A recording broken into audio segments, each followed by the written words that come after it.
নবীর 13 বছর মূর্তি সামনে রায়, কাবা শরীফের ভিত্তি মূর্তি, ওজ্জা হবল কবল সব মূর্তি এমনি করা হয়েছে ম্যাডামেরা। মোহাম্মদ সাল্লাল্লাহু এটার সামনে নামাজ পড়ে। শুরু করে দিচ্ছি মহান আল্লাহ পাকের নামে, যিনি পরম করুণাময় এবং অত্যন্ত দয়ালু।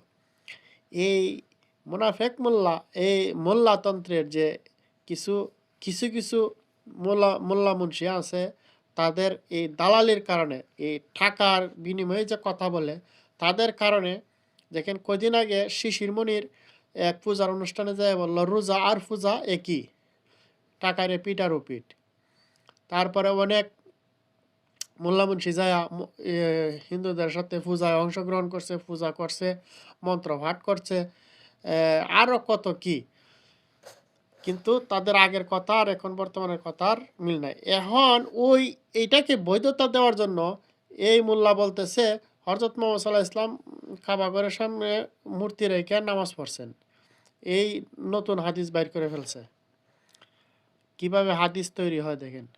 অ্যাডভোকেট শিশির মনির ভাই স্টুডেন্ট লাইফ থেকে কোরআনের বাণী মেসেজ গুলা প্রচার করে, আর একজন ওনার ধর্মীয় অনুভূতিতে আঘাত আনার মামলা দিয়ে দিছে। সাইদি সাহেব সারা জিন্দেগি ইসলাম প্রচার করলো, ওনারে আটকেছে ধর্মীয় অনুভূতির মামলা দিয়া। জুলুম কারে কয়?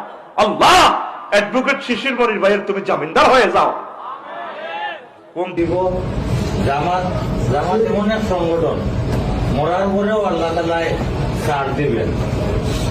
আমার জামাত করাটা আমার লাগে জরুরি হয়েছে।